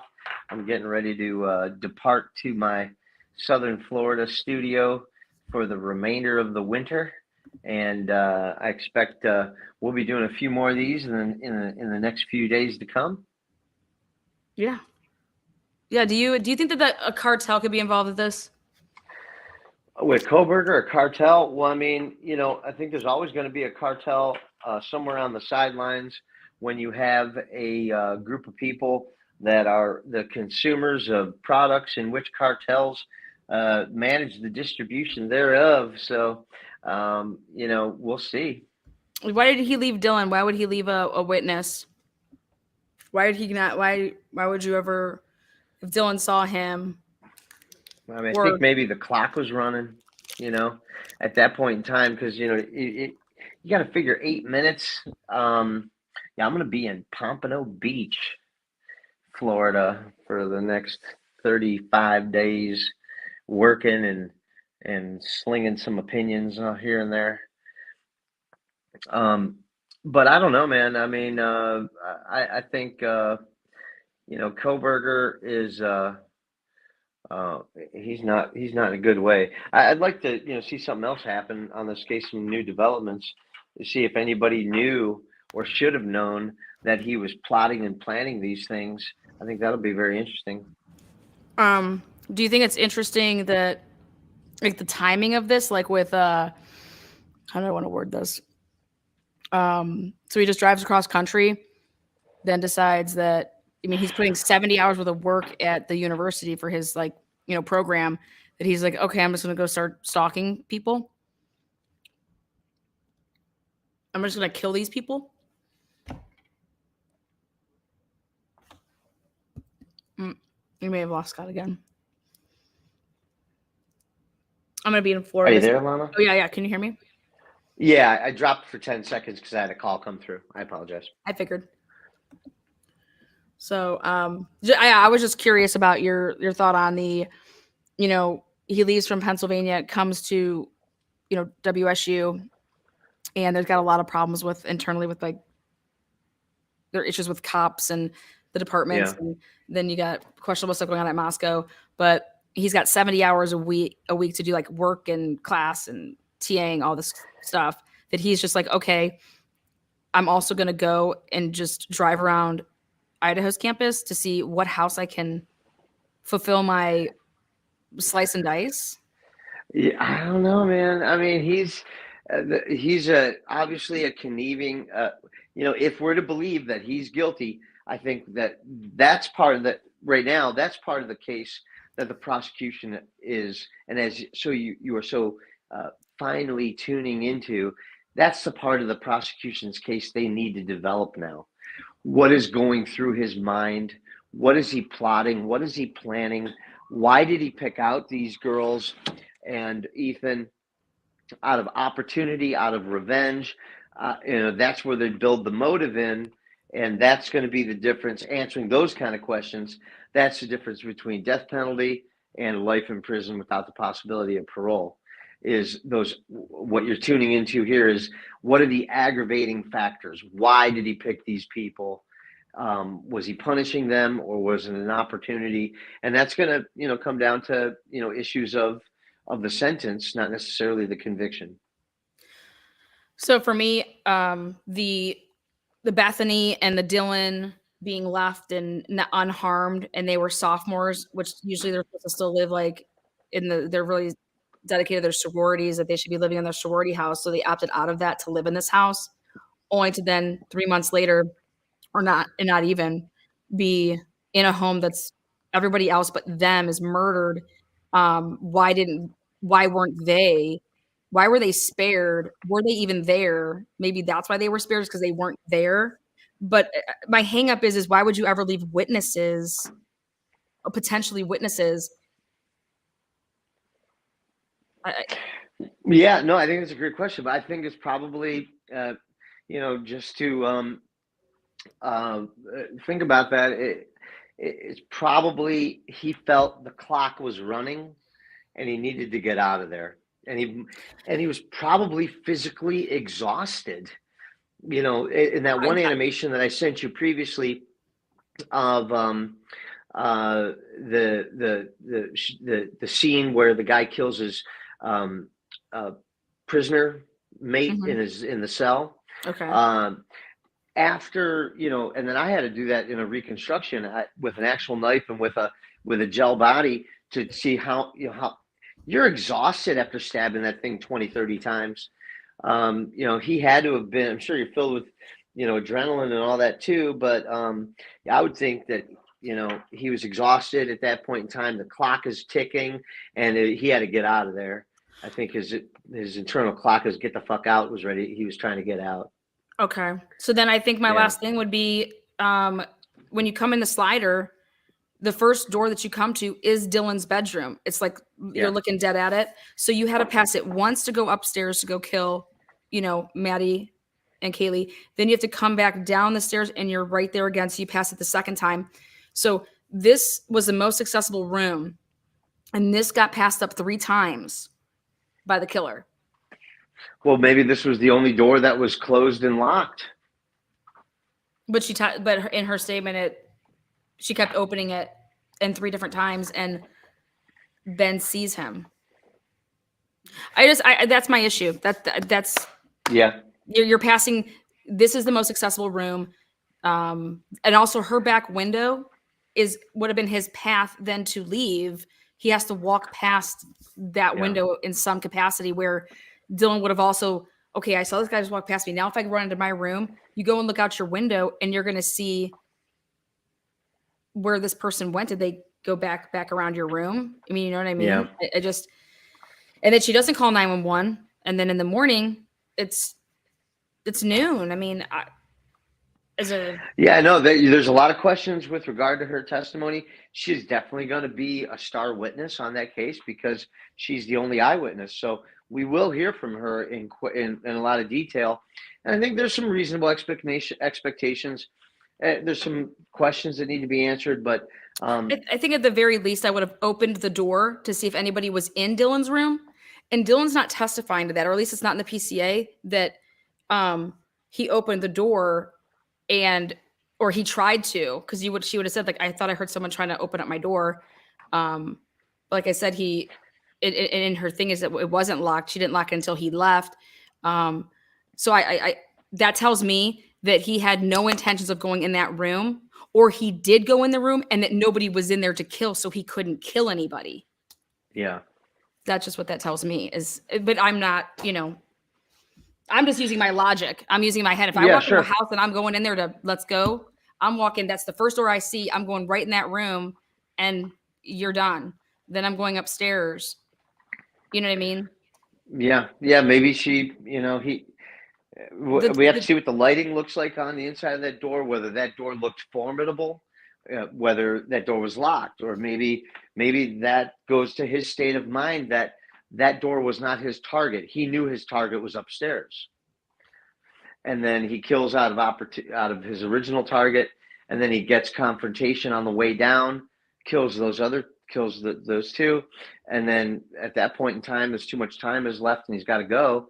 And I think the girl behind door number 3 is we should all just say that she was really lucky she wasn't victim number 5. Yeah. Okay, well, you're awesome. You rock. Love it. Thank you so much. I love all the great comments down there. I will be out and available in Southern Florida. So if any of you guys want to play golf and talk crime, let me know. Oh, I'll be hitting you up for both. All right. Sounds good. All right. Good. Love you, Scotty. All right. Have Love you too. Thank have you, a safe everybody. trip. Thanks everybody for joining in, and I'll be with you guys next time you want me. I'm here. Okay. Thank you so much, Scott. I appreciate you so much. All right, bud. Take care. All right, bye.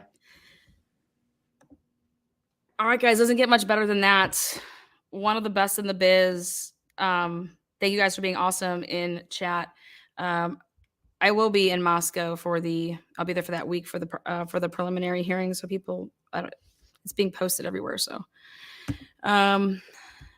but he's, like I said, one of the best in the biz. And he wants the truth. He doesn't, like you said in the beginning, he's not out there to, depending on who you are or anything like that. It's whatever the evidence tells him, and what he can prove with what he does. So, but Scott's great. Again, thank you guys. Thanks for the mods. Thank you guys for being in here. Come into my tent. Yep, come on over. Yeah, Lily Scott he's fabulous. So, but you guys are great. I want you guys to go and enjoy the rest of your Friday afternoon. It's nice and rainy here. I was hoping it'd be sunny to pop the champagne bottles. If you know what I mean.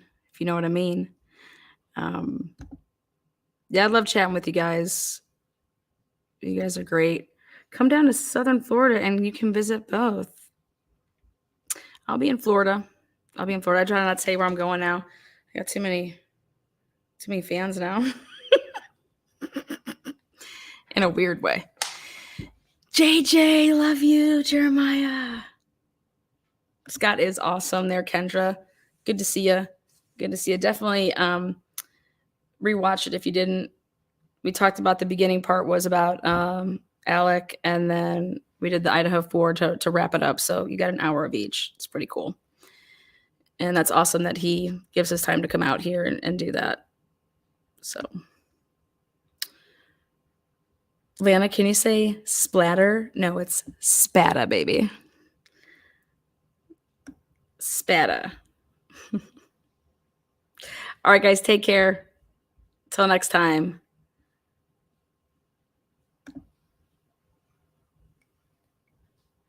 Gina, there is no Discord.